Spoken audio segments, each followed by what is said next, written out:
Hello guys and welcome to another stream on the WorldWideChels channel. It's your host Matt back again, and I am joined once again by some great people. Start with my co-host Carlito. How are you getting on? Oh, I'm feeling delicious, man. Despite the fact that I have COVID for the second time in a row, I'm actually doing quite well, and I'm very excited to be here. Well, we hope you get better soon. Thank you. We can't do without you on this channel. It's quite true. And we're also joined by one of my friends, someone that I adore and I think is just such a wonderful Chelsea mind and just a great person. Her name is Jess Frota. Hello, Jess. Hi, thank you so much for having me and having the opportunity to talk to the amazing Ben Jacobs. Oh, yeah. And of course, what'd you say? I hear a dog. Yeah, that's my dog. She's it's the time that I take her out, so there's a chance she's gonna be talking throughout this, just asking me to take I feel her. like if you hear a dog, you have to see a dog. So that we need to view during the stream at some point, if at all possible. So the other person we have on, and the reason for this stream, and I'm going to give him some accolades. He will never admit to this, but I consider him to be the best journalist in football. His name is Ben Jacobs, and he is a journalist god. How are you doing, Ben? Journalist god, best in football. You obviously haven't best in football, man. Or 1,000 others. But I appreciate the words. Yeah, it is definitely a populated pool, but no, we think you're the best. So more than that, Ben, we trust you. So, all right, I'm actually going to get going. My first question is going to be a doozy. So Ben, John Skipper was on Meadowlark Media's podcast last week talking about whether or not during his tenure as president of ESPN, he would accept a deal to allow Qatar to subsidize production costs during the World Cup. He emphatically said no. Fox Sports allowed Qatar to heavily sponsor production during the World Cup. And as a result, some people would say that journalism was watered down. Their content was mainly consisted of reporting on games, analysis of games, and reaction to games. Did you find as a journalist that you also needed to be more pragmatic about what you wanted to report versus what you did report? Not necessarily. I mean, the first thing to say is that all journalists, whether broadcasters, written press, or freelancers, had two options. You could apply for your accreditation via the FIFA portal, or you could apply via the host city's portal. And naturally, if you worked with the host cities, there were certain perks, but there were other elements of control. So big broadcasters will have those conversations, and official broadcasters are aware that they're more restricted than a non-rights holder anyway. And then the first option allows you to perhaps pick where your studio is or to have more editorial freedom. But the second kind of accreditation gives you better access, better views, and maybe opens up the door to sponsorship. So this isn't necessarily a Qatar-specific thing, but because of the scrutiny on Qatar, those that chose to partner with the Supreme Committee for Delivery and Legacy naturally had to make some editorial decisions as to what they could or couldn't report. And it's a balance, naturally. My understanding from talking to multiple broadcasters out there is that pretty much whatever you reported, you were not going to have your accreditation stripped for per se. But once you tie yourself into the Supreme Committee for Delivery and Legacy, you obviously have eyes on you to the point where if you choose to go what would broadly be seen as rogue, there might be some kind of consequence regarding things like accreditation specifically. And obviously, a host broadcast has to be careful at any event. I remember when I was out in the Middle East covering golf events, and I was asking players about contracts and relatively harmless things at press conferences, and I was still reminded afterwards that we're a host broadcaster. So there's an expectation that you are maybe a little bit softer editorially, and some will see that as a compromise. But once you become a host broadcaster, you've arguably already made the decision that your priority is two things.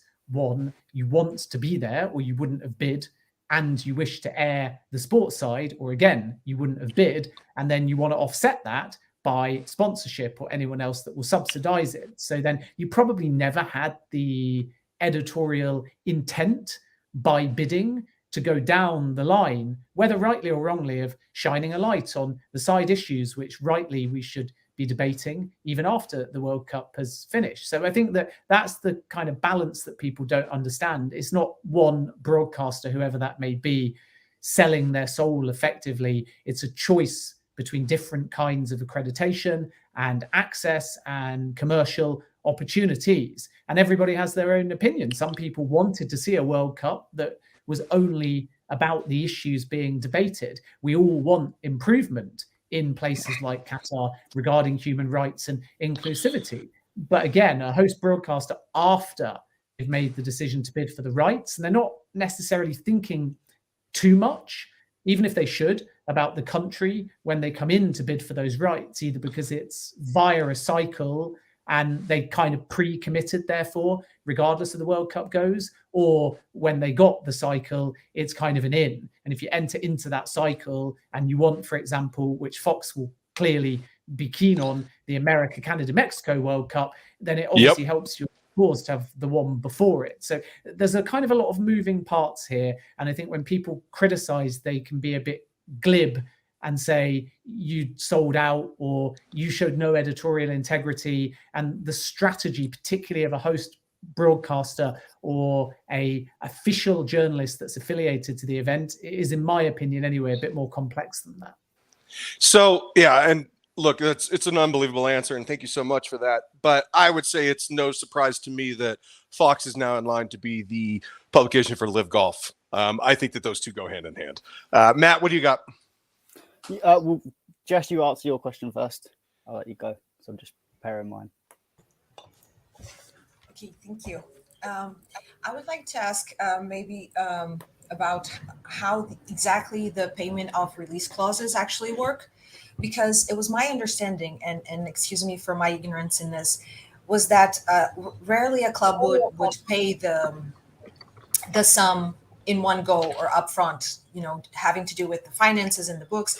And then the reports came about in terms of specifically to Enzo Fernandez, how Benfica wanted the release clause in full. And then I understood they wanted all in one payment, and then the reports again. And I think you talked brilliantly about this, how Chelsea wanted to do or wants to do something like Nkuku, maybe pay more, but with better paying terms. And then I got this idea of, well, but isn't it normally how the release clauses work? Clubs don't just pay up the sum. So if you could please explain that a little bit more. Yes, a release clause can differ in a variety of legal ways, but if we simplify it in its most basic of terms, you can either have a release clause which is subject to a financial trigger, or you can have a release clause which is subject to qualifying conditions. So with Enzo Fernandez, we're talking about something burnt into the contract, which says that Benfica have to consider an exit for 120 million euros if the release clause is triggered and the player wishes to pursue that. A qualifying condition will be something more like a team failing to qualify for the Champions League, and a player might try and burn that at their end into the contract. So a qualifying condition can often give the player an out, and a financial release clause is negotiated either upon joining or upon renewal. And if it's present and it's high, then it's usually the club, in Benfica's case, saying we need to protect ourselves against an imminent sale. So we're going to set the number, what we believe to be significantly above market value, to ward suitors off. And if, in the case of Christopher Nkunku and Chelsea, the release clause is lower, it's usually an indication when a renewal occurs that actually the player is trying to leave. So Christopher Nkunku and Jude Bellingham might do the same at Dortmund, can agree to a deal that purports to be long-term, but the release clause is set at market value in this particular example, and that allows the player to know somebody will trigger that release clause, in which case he still is eligible to leave, even though it appears on paper that he's just signed a long-term deal. And why people ask would a player like Bellingham or Nkunku do that? Of course, it's because they know that their exit is imminent, but within the 6 months or so after the extension, in Nkunku's case, until he joins Chelsea in the summer of 2023, he can earn more because it's still negotiated like any other type of renewal. And by earning more, when Chelsea then come to the table, they will have to match or better those terms. So the player gets a spike and some leverage, and also in this example, a release clause that's low enough that the market will not be put off. Whereas with Enzo Fernandez, it's different because the number is so high that a variety of suitors will be put off. So then when you have a release clause and it is triggered, there are terms on that release clause. And in the case of Enzo Fernandez, the money must be paid up front. So there's no ability to negotiate the triggering of the release clause. And consequently, you have two options. You either take by number the release clause, but say, I'm not triggering the release clause, just coincidentally, I'm bidding on it, under it, or over it. And then in the case of Fernandez, it becomes up to Benfica to say, well, we can reject anything. We're under no legal obligation to sell. So triggering a release clause is not just hitting a number, it's also accepting the terms of the release clause. And that's why Chelsea, were they to move forwards with Enzo Fernandez, would prefer not to pay the release clause because they have to ultimately give that fee in a lump sum. If they pay 120 million, but it's technically not the release clause, then the structure of the deal becomes open to debate. And then it's a much more preferable type of outlay from Chelsea's perspective. Awesome. Yeah, that's great. Clarifies a lot. Thank you so much. Matt, what do you got? Perfect. Well, first of all, thank you for everyone. Over 100 people tuning in. Make sure you all smash the like button and subscribe because we are only 100 away from 30k. So we'd like to hit that as soon as possible. Going into a bit more transfers, Ben. You did write a piece, well, put out a piece earlier today, about 30 minutes ago, if I'm right, about Moises Caicedo, Chelsea link, potentially something being on. Do you have any information on that at all? So Moises Caicedo is obviously a player that Graham Potter knows well, as does Kyle McCauley and Paul Winstanley. And sometimes we get these links where just because so many of the newer Chelsea staff have a Brighton connection, you would presume that they might go back to familiar stomping ground in order to try and sign players that they know.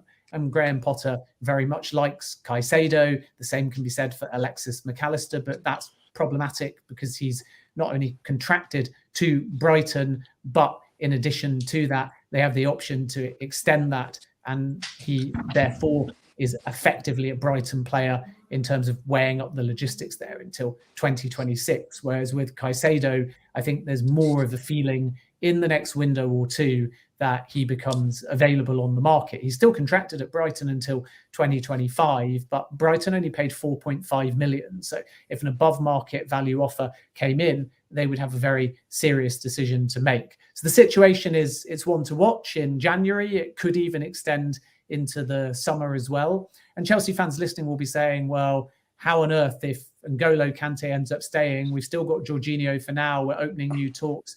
Kovacic is there. You've got the likes of Gallagher and one or two younger players that we're not talking about week in, week out now, but they're added to the list as well. And before you know it, it's very congested. If Caicedo comes in, Enzo Fernandez comes in, Edson Alvarez comes in, and so on. But this is the transfer window. And you spin multiple plates because you don't know which ones you're going to get and which ones rivals are going to beat you to. So if Manchester United put all of their eggs in the Cody Gakpo basket, they wouldn't have got anybody. And as a result, if they have been sensible, they will have other targets that they can turn to now that Liverpool came in and ended up signing that player very quickly. So with Caicedo, there's a high ceiling of potential. He's very composed on the ball. He's tenacious. He's got good intelligence and positional sense. And I think the feeling from Graham Potter in his Brighton days was that Caicedo can become a bit more incisive. So when he first got Premier League opportunities, he was very composed with very strong numbers, but the numbers don't tell you everything because he was quite safe on the ball. And what we're seeing a bit more this season is Caicedo showing more explosive tendencies, offering up a quicker pass. And these are all the little things that data shows as well, which is why Chelsea are trying to strengthen in that department. And you might not think about a speed of pass, whether it is through the physical speed of pass or the decision making, but data departments at good clubs are timing these things, and they're coming up with algorithms, and they're basically working out that the player is actually moving the ball quicker or into more active areas, or how many yards is he passing in midfield in terms of each pass. Are they all short passes? Are they all diagonal passes? How often does he elevate the ball? And if you watch Caicedo closely now, you'll see that the decision making is fast, but the variation of different kinds of passes has basically improved. And that tells you that he could become an even more versatile type of midfielder, and is exactly the kind of player, therefore, that ticks a lot of boxes for Chelsea. Young, long-term contract, international experience, great stamina, and over time will become more of a leader and will improve things like vision off the ball and around top players as well. Could have a very, very high ceiling. So these are all positive. The negative is the fact that the valuation is going to be very high. Graham Potter hasn't helped things by joking when he was at Brighton. I asked for 100 million even, and he said 42 million. We'll only buy you the boots of Caicedo. So obviously that's the first thing that Paul Barber or Tony Bloom or anyone connected to Brighton will be saying in any form of negotiation. So Chelsea are going to have to look at the numbers here before they consider whether or not this is worth pursuing. But there's a real feeling within the industry from multiple sources, from scouts, from intermediaries, from people closely connected to Chelsea and their new recruitment team, and from those connected to Caicedo, that Chelsea just might try their luck at some point in 2023. And then in terms of others, Newcastle are one to watch. So we need to wait and see again whether they work on the player for the summer when they know that that kind of fee will make sense on their books, or whether they escalate a marquee style signing in terms of a young player, I mean, that could have real longevity. And if they strengthen in that area and then qualify for Champions League, it will pay off. But obviously if they don't, then it's a bit of a risk. And by risk, I mean specifically financially on the books, because what people don't understand with financial fair play is Chelsea are more comfortable because they've made a lot of money from young players, and they've been able to budget on things like Champions League football, higher shirt sponsorships than Newcastle, etc., etc. But with Newcastle, when you over succeed too quickly, everything goes up. Players want more wages, they get more bonuses. You have to spend more in the market to keep up, and your income doesn't always move at the same speed as that success,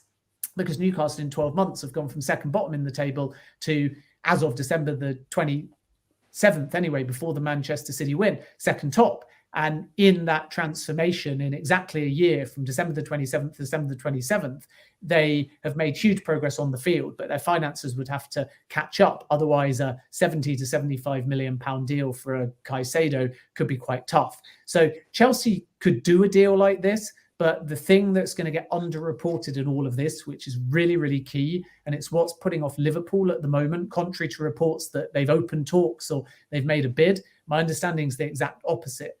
Liverpool know how messy this deal is, not with Brighton, but on the agent side. Caicedo has lots of different people from when he was younger that have differing deals for either a cut of a future sale or still representing him in some capacity. And he changed his representation again 2 weeks before the summer window shut. So multiple agents, multiple people wanting a cut of the pie. And when you add all of that up, it's not necessarily the most cost-effective deal, but it's also just very problematic to negotiate on the player side at the moment. So that needs to be factored in as well. Chelsea will know that, presumably, because they'll have done their due diligence. So we wait and see how it progresses. But I can confirm that Caicedo is there and on the radar for 2023. Yeah. And, you know, players like Alan St. Maximin, people should look at what he makes per week. He's going to want a lot more if he wants to stay at Newcastle. All right. So we'll ask Father's question after I ask this question. And my question is going to be a little controversial, and Jessica's going to hate me for asking this, but I'm going to ask it anyway. Mason Mount. Mason Mount is, in my opinion, the most polarizing player in a couple decades in this fan base. Some people love him. Other people, like myself, are not fond of Mason Mount. I think he's an average player. I'm not a fan. But Chelsea has made it a priority, a very clear and obvious priority, that he is the face of the club. All right. Graham Potter, and I would hope he would want this comment back, said Mason likes to play in the games, which to me is just such a ridiculous comment that a coach should never make in a press conference because every player wants to play. My question is very simple. Because Chelsea has prioritized Mason as the face of the franchise, is Graham Potter obligated to play him, even if form and merit do not dictate that he should get as many minutes as he does? I don't think so. Graham Potter has the advantage, doesn't he, of coming into Chelsea as his own man and having managed a certain way at Brighton with a clear open door policy and an equality in many ways in terms of how players can develop and grow and come into the side. He showed at Brighton that young players will get opportunities. He obviously was as loyal as he possibly could be to any of the stars, but at the same time, he didn't guarantee anything to anybody. And I think that that's important to note, because then when you step up to Chelsea, you have to deal with bigger egos, you have to deal with bigger squads. And Graham Potter made categorically sure when he walked through the door that there would be no player power against him. There would be no clique. And we haven't necessarily seen that at Chelsea comparative to, say, Manchester United, which has always had that kind of dressing room clique, whether it's led by Ronaldo or other senior players. But even at my club, Leicester, there was a very long period after they won the Premier League where those types of players effectively said, because of what they'd done, they would have the ability, even when Ranieri was still there, who won the Premier League in the following season, to dictate if he played or not. So I don't think there's any guarantees to Mason Mount, and less so at the moment because he hasn't signed a new deal at Chelsea. So the club have got all of the cards here. If Mount was to sign for the long term, then it solidifies the loyalty, and in signing, he can start asking for any demands. But he's not really that kind of character. And that's important to note as well, that so many people that criticize Mason Mount are prejudging the kind of personality he is. They are second guessing the kind of character he is. And I think people do the same with James Maddison at Leicester as well, to some degree. They do. Swagger there maybe, or an ego there. And ultimately, Mason Mount is a player that I still think Chelsea feel they can get more consistency out of, but also value out of in the long term, on and off the field. And that's why I think you get this prominence in terms of how often you see him speak, in terms of the debate around him. And it's almost a compliment in a backhanded way. And Pulisic gets some of it from certain quarters as well. Because when you see what the player's peak is, but then it's not matched week in, week out, you start to question whether or not a replacement is better, whether from within the squad or in the transfer market.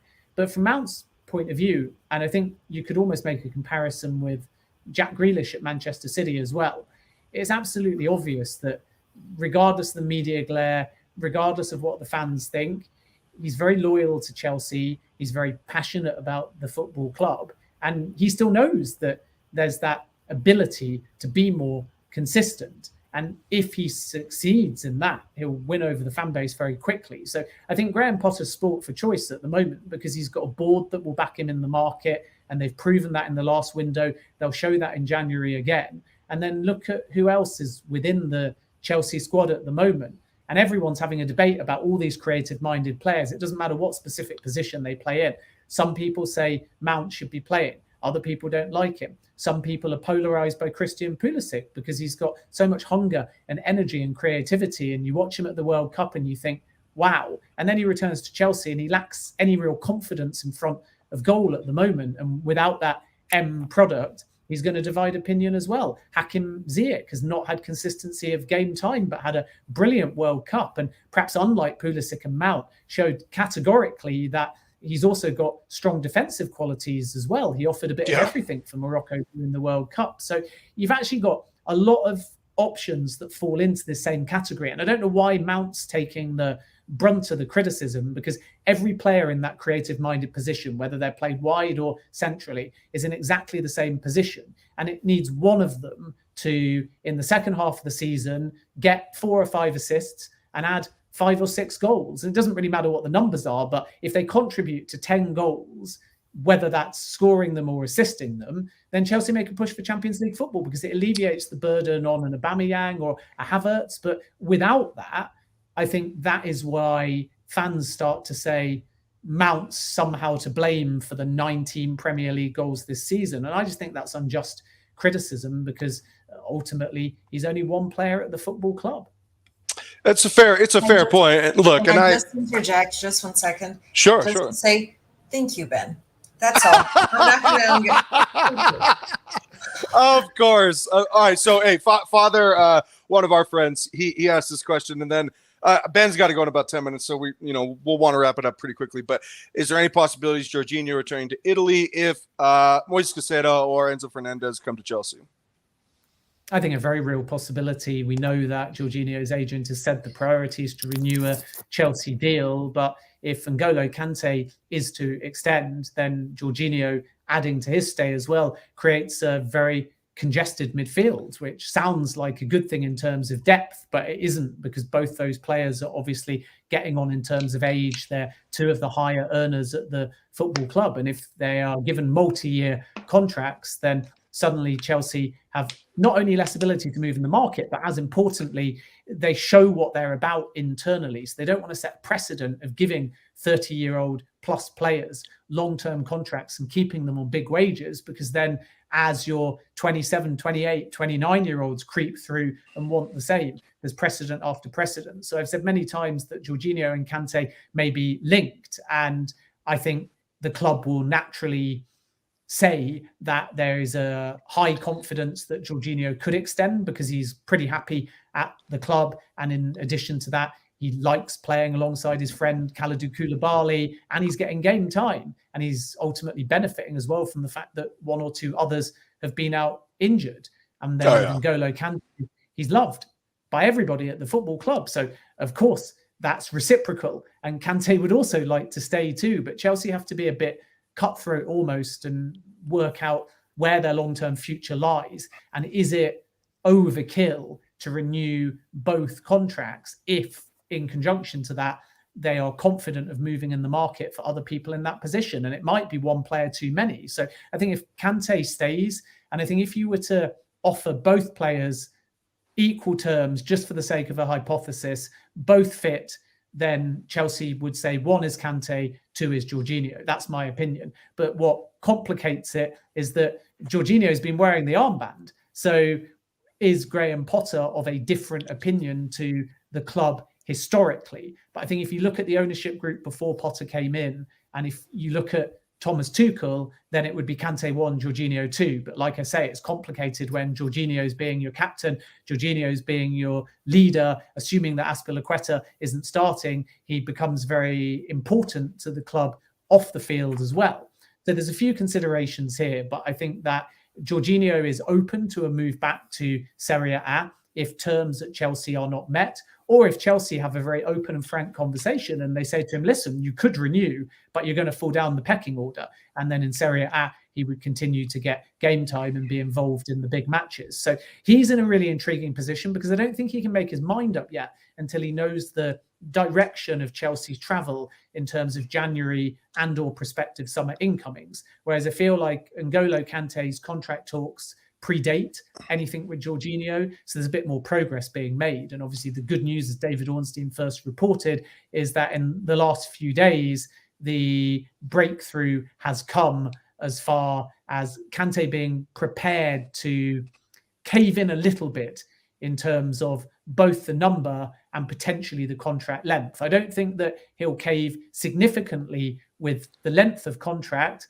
but it may well be that within whatever the overall number is, it's a year or two plus option as opposed to everything guaranteed. And then obviously if he gets the length of contract, the financials might come down a little bit. And as soon as the financials come down with both Jorginho and N'Golo Kante, the ownership group are a lot happier, because if they're offering something that's multi-year, which is the desire of both Kante and Jorginho, multi-year with a lowered wage or a rescinding wage even potentially. So you might find that 1 year has a number that's lower than now, but still healthy. But then if there's an option, that option might come with a secondary number. And as a consequence, the player might not stay for the option, or if they do, the wage bill goes down. And this is Chelsea's big aim here. And that's the oddity of it all, that they're not only thinking about this as Kante and Jorginho and as players of experience. They're thinking about this in terms of precedence. What can they do with their wage structure? What can they do with their average age? How can they make sure they don't set a precedent that continues to keep players that are maybe increasingly peripheral or play less than 30 games a season and are some of the highest earners at the clubs? There's two challenges here. One is the love for the players, and then two is the hate for the finances. This is why he's the best journalist of football, ladies and gentlemen. All right, one more question each from Jess, and then Ben has to go. He's given us a lot of our time. So 2 quick hits each, and then we'll get you out of here. Ben, thanks again for joining. Thank you, Ben. My question is related to transfers, so I'm just going to be... I would like, if possible, for you to talk a little bit about the goalkeeping situation. There's been talk about Chelsea looking for a goalkeeper, even Croatia's goalkeeper. It doesn't seem that high of a priority, at least now in the January transfer window. But I was wondering if you heard anything about in the summer, and particularly what is the plan with Slonina, maybe going on loan, or if the club is working on something with him in the development squad or something in that area. And also, if possible, if you've heard anything in terms of right backs or names that maybe internally the club is discussing.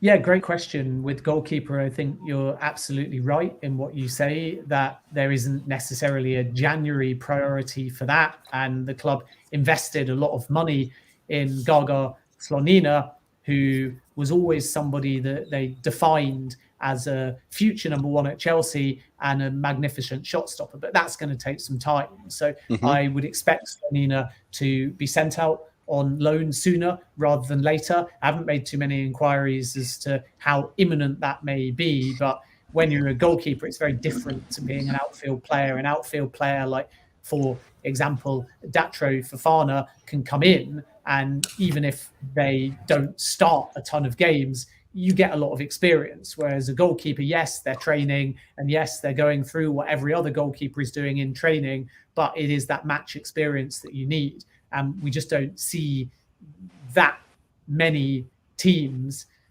rotate their goalkeeper. And I don't really understand this, by the way, with 5 subs and the ability, therefore, if you're winning a game comfortably in the last 20, 30 minutes to give people game time, why not alter your goalkeeper? If I was Manchester City last night, you go 3-0 up in the game. Yeah, Leeds got one back and they could have made it 3-2, but why not rotate the goalkeeper? And fair play, by the way, to your very own Brazil for doing exactly that when the third choice goalkeeper, Weverton, came on during the World Cup for a few minutes. And it was a way of saying to the Brazil squad at that time, everybody is involved. Everyone has had minutes. And I think that that is really important. So obviously Chelsea's goalkeeper situation is going to move in 2023 in terms of a more senior-minded goalkeeper alongside Slonina. And a lot may depend on the Edouard Mendy situation. And let's not forget that Kepa was a goalkeeper touted by a number of clubs, including Napoli, for a little bit during the summer window. So there's interest in Chelsea goalkeepers, but I think Mendy is going to define how quickly they move. I don't think there's that much in the post-World Cup rumblings around Emi Martinez. And as much as everybody laughed at him grabbing the trophy, I loved it. And as much as everybody likes on social media reposting a photo of him holding an Mbappe baby on the team bus celebrating, I actually think that this is not the type of character that you necessarily want in your dressing room. Some would argue that within a team environment, that personality can be useful, but I also think that Chelsea might look negatively on that, and people will be completely split. We all want to laugh, we all want a sense of humour, but you don't want a goalkeeper that crosses the line, especially not an experienced goalkeeper. When you're young, you learn from your mistakes, but he's not young. But he's one to look at. I think that Chelsea really like David Raya, and Jordan Pickford could become available on the market as well. So those are some names a little bit closer to home to look at. And then, of course, we know that with the right back or full back situation, there's a few different names that that Chelsea have been tracking and looking at for quite some time. And if we're talking more broadly just about any sort of versatile defenders, and some names might start as a fullback, but like with Cucurella, they can slot into a three-man defence.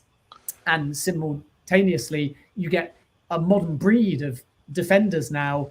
Dan Burn is a great example, I think, of this at Newcastle United, that may start in one position, but particularly if they started as a centre-back, they get developed with such technique that they can end up moving into a fullback position. And I think those type of players, as Chelsea look forwards, especially if they're young, are of huge appeal because they offer so much versatility. So I think the days of saying we want a really rigid player in a really rigid position, especially in defence, are to some extent gone. It's not to say that you don't want someone that is a primary positional player, but it is to say that in game management situations or due to injuries, you want them to move about. So Denzel Dumfries, I think, might be one name to still keep across. I think he's there. I think that Inter may be forced to make a sale at some point in 2023. So I would certainly keep your eyes peeled on that.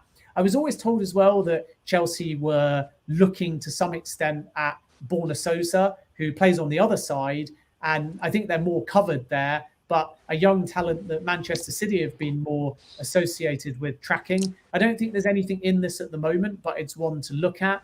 I think that in the summer, they briefly looked at somebody like a Kyle Walker-Peters, who had at that point had a very good season with Southampton.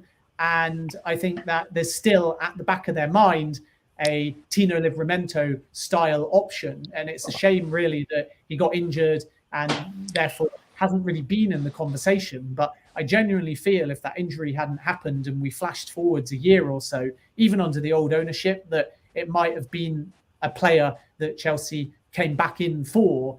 And I think that to some extent, seeing as Southampton form, there was almost an element of ruining the fact that he ended up going there in the first place. And I think that he has got a very high ceiling. He's got a very high potential too. So again, there's nothing in it at this point. It remains to be seen whether the new recruitment team and the new regime have the same opinion. And they haven't really been able to form an opinion due to the fitness of the players. So we're just going to have to kind of leave that one on the back burner, but maybe revisiting that in January 2024, summer of 2024. I just think it's one to keep on your radar. And then I think you mentioned the Croatia goalkeeper as well, Livakovic, who had a tremendous World Cup. Very unlucky not to win the goalkeeper of the tournament. It was just one of those situations where two great goalkeepers in Emi Martinez and Hugo Lloris made the final, and it went to penalties. So it was always likely that the winner of the World Cup was also going to be named the best goalkeeper from that team. But I think that he had such a good World Cup for Croatia, a couple of standout games, made a variety of strong stops, has got some Champions League experience as well, and is a little bit younger than some of the other kind of early 30s goalkeepers that we've been mentioning. So maybe therefore provides better value. So that could be one to watch. I'm not told that Chelsea have done anything either before the World Cup or after the World Cup. So simply a name that will be in high demand, and going to have to wait and see if anything materialises on that. But there's certainly no club-to-club talks or advances at Chelsea's end just yet. And that's probably because, as you said, when you asked the question to begin with, the goalkeeper position is not the imminent priority for January right now. Thank you so much, Ben. All right, last question, Matt, and then we'll get you out of here, Ben. Thanks again. Perfect, Ben. I mean, I'm going to try and keep this as sweet as possible, but Enzo Fernandez and Benfica have put out an official statement saying that we insist our intention of keeping Enzo Fernandez until the end of the season, and saying that they've not spoke to any clubs. Obviously, there has been a lot of talk with Enzo Fernandez, Chelsea, a lot of mixed reports from different people. I was just wondering what you personally thought of that statement, because they've said that about Darwin Núñez in the summer, and then he went to Liverpool anyway. We know just because someone says something doesn't mean it's going to happen. Do you think there's any chance of Enzo Fernandez coming in January, or do you think this is, again, another summer move that we're looking at?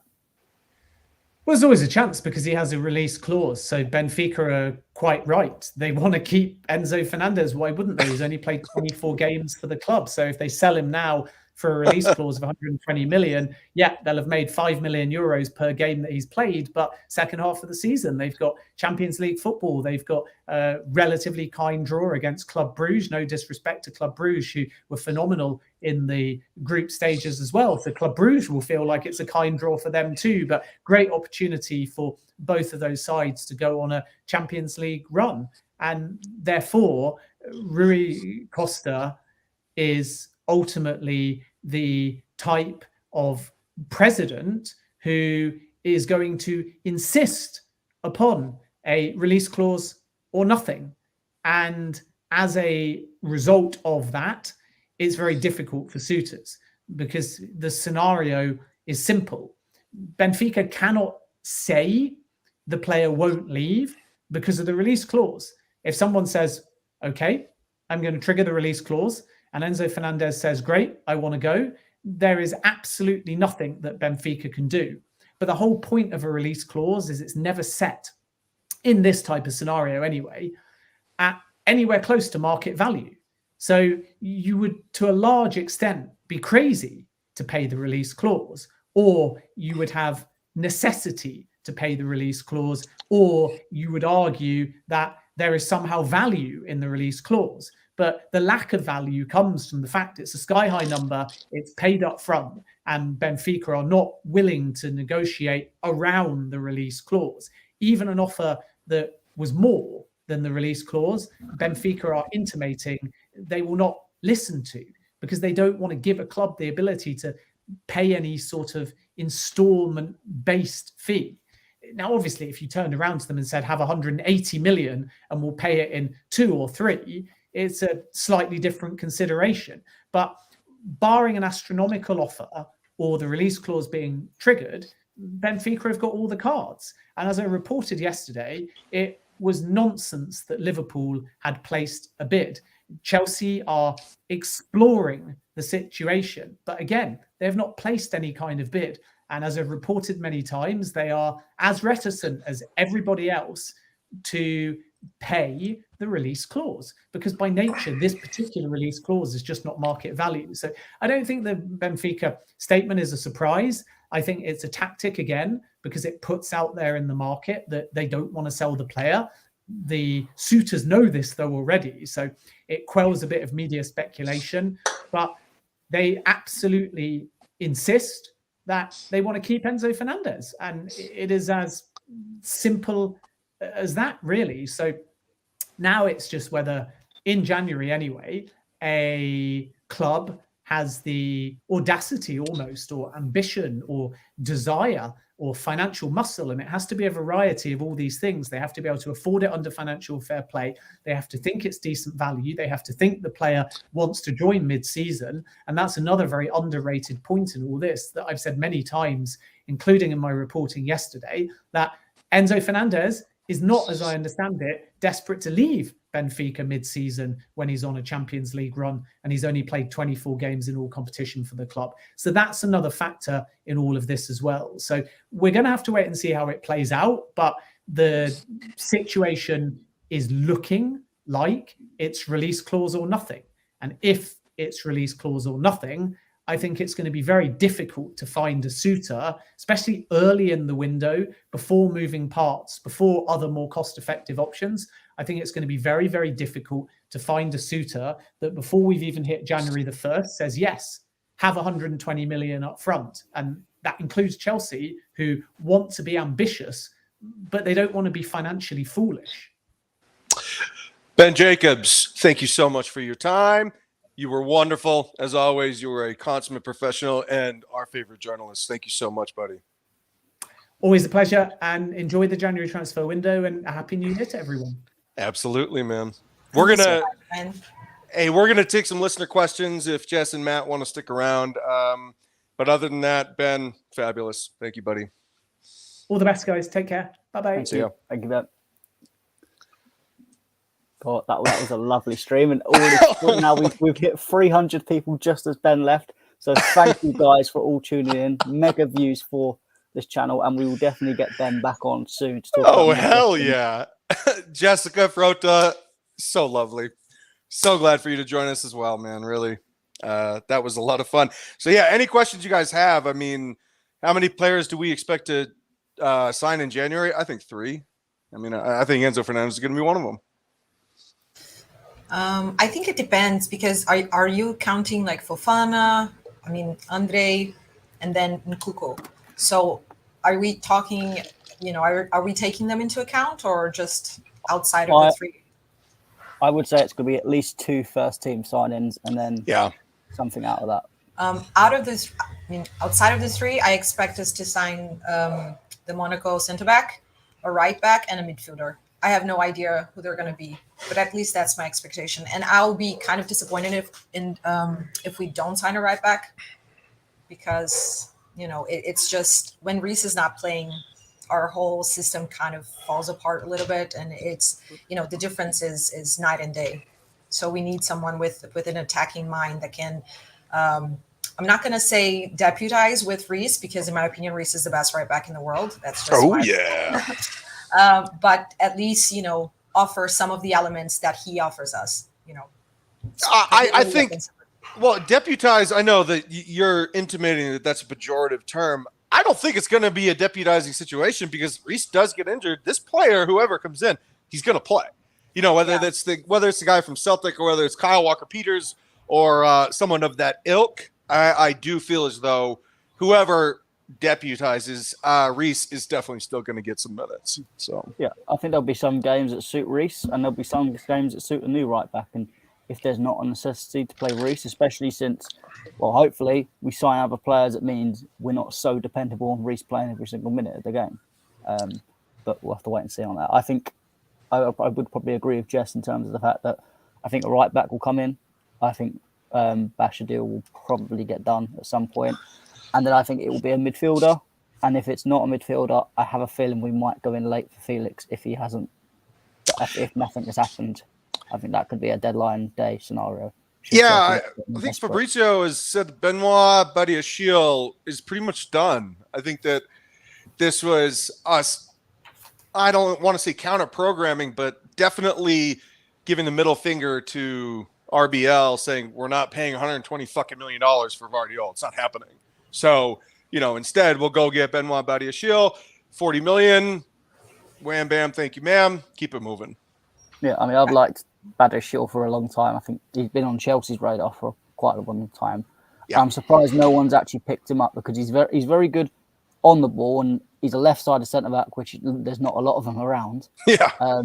And it's the type of balls that he wants to put out. It's not just, I'm going to make a sideways pass, left, right, and I'll get a good passing success rate.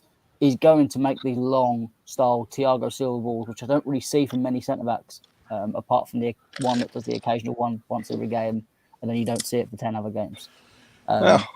So I think it's a good value for signing, because we don't need to spend 100 million on a centre-back. No, it's extortionist. It's extortion. And to be fair, Ben Jacobs said Chelsea doesn't want to sign anybody over the age of 30. There's one exception to that rule, and that is the best defender in the history of this game. Thiago Silva can stay as long as he wants. He is magisterial. As a Brazilian, I think I'm too partial to talk about Thiago. I'm just such a huge fan. Oh, I'm in love with him. I think he's amazing. Fantastic. Yeah. Oh my God. And as for the midfielder, I think also, maybe that's just me conjecturing, but at least we all, heard about Andre and how, he's flying today to have met calls and everything. But there's a visa situation, so they're trying to get his visa done ready. And at least in Brazil, the reports are saying that he's not going to go out on loan. So maybe the midfielder situation will also have something to do with that, because Enzo is clearly our number one target.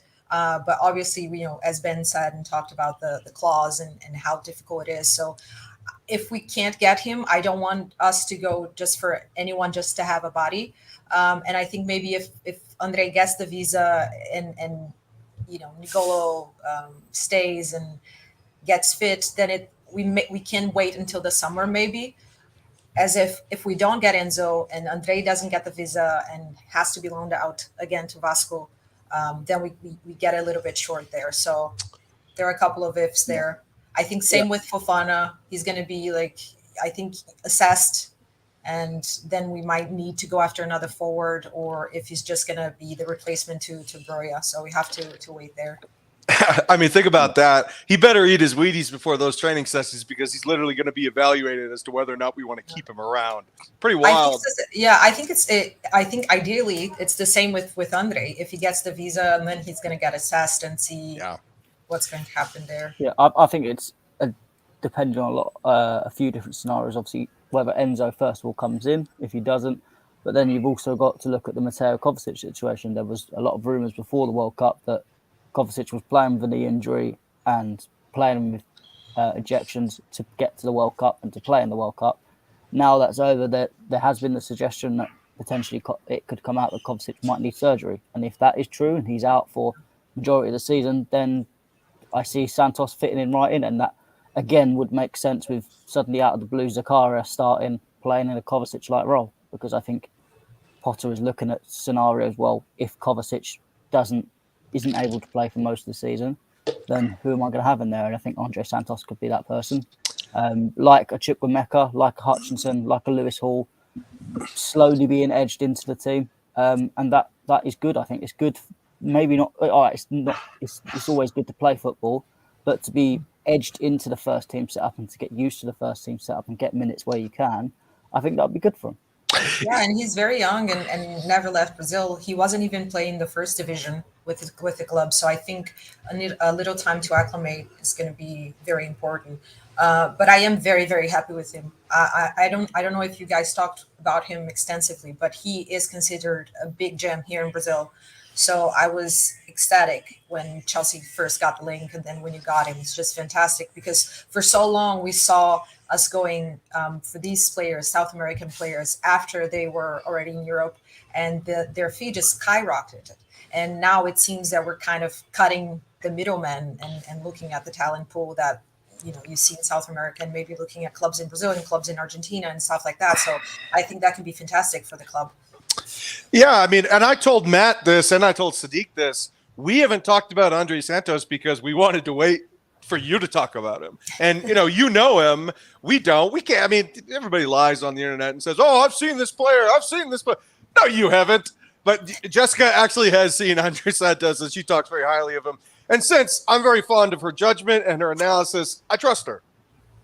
No, yes. I mean, it's not even, I wouldn't say even it's me, obviously there are gems, like hidden gems that you can sometimes find, and nobody heard about him or everything. But with him, it's just unanimous. I mean, every pundit and journalist and football fan in Brazil, he's high on the list.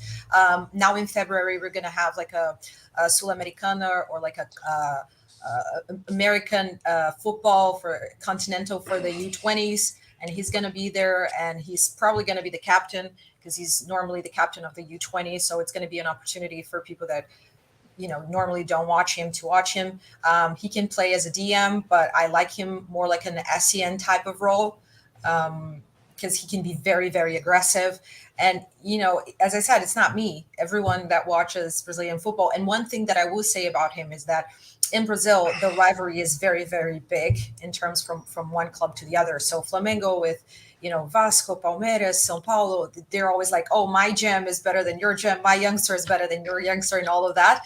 But there are certain talents that it's just unanimous that, So I hate it that you have a young player that is amazing. I can't even, and Andre is one of them. So, with young players is always a potential, and things can go wrong, and you don't really know how they're going to develop. But what I can say is that we are on the right track, and he has the potential. So hopefully he can reach the heights that we expect him to. 100%. I think Josh here is taking the absolute piss of the whole nation. Yeah. I remember. But what I will say, no, that's actually one thing that I would say. We have signed Brazilian players before, but like Nathan, Lucas, even Kennedy. But I was a big Kennedy guy. Yeah, loved him. But none of these players were players that were touted as a big gem. It's different when you have Andre, when you have Victor Roque, that we have some links to with Andre. So those players are unanimous. Those players are the players that are always starting in the U20s, that everybody is talking about, that everybody is. Matheus França is another one. So those are the players. I don't remember. I think the last time Chelsea got a player that people were liking in Brazil was Oscar. Oscar, yeah. Yeah. Oh, So Oscar, and he was one that people were expecting a bit more. But other than that, Chelsea haven't. Like Nathan wasn't really talked about a lot. Lucas Piazon wasn't talked about a lot. Kennedy was doing well, but just like on a regular basis, not a player that people would go like, oh wow, he's different. So I think we have that with Andre. Hopefully, it will pay out. Yeah, last time we bought a Brazilian, I think it was Felipe Luis, and he was terrible. He was terrible. No, but I actually no. I will defend him because Felipe Luis was fantastic. No, he wasn't. No, I will because he was fantastic when we bought him, but then we didn't play him.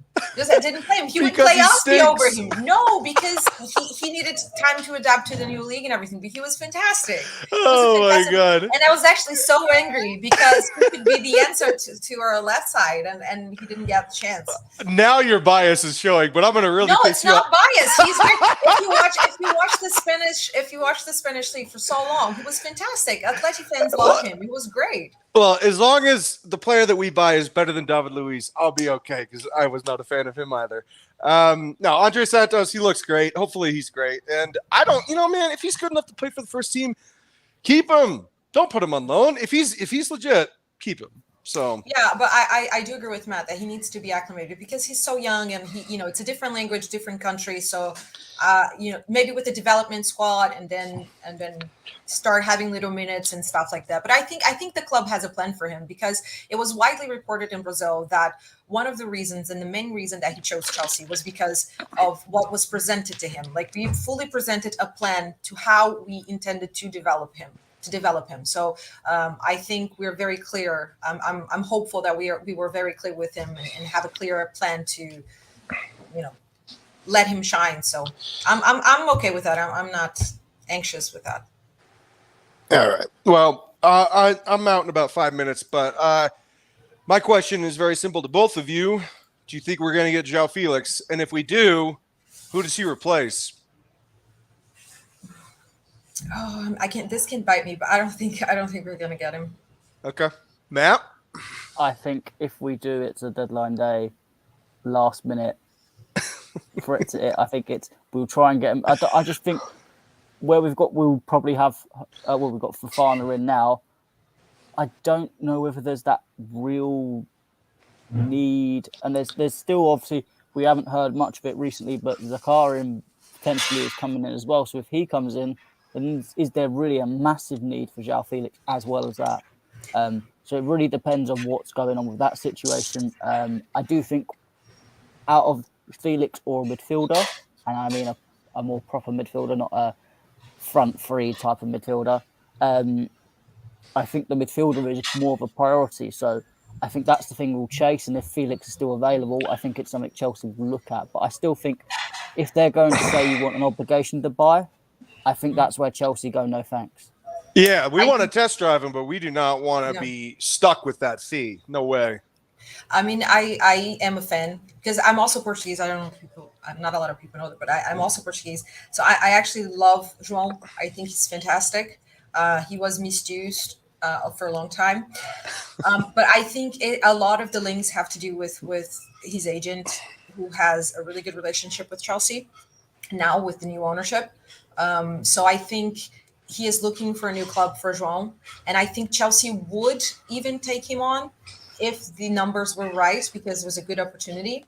But apparently they want either just a straight loan, his salary is very high, or with an obligation to buy. Mm-hmm. And I think for the front, at least based on the reports that we've seen, Rafa Leão seems to be the priority, or the one that ideally in a dream world scenario, the new ownership would really want. So I can see like João maybe being that guy. Okay, we can't get Rafa Leão, so we have to invest elsewhere.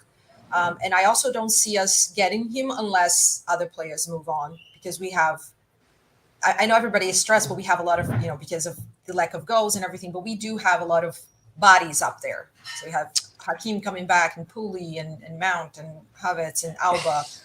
Fofana now. So unless someone moves on, which I expect them to. I don't know if in January or somewhere, but yeah, I see him as an alternative to Rafa Leão.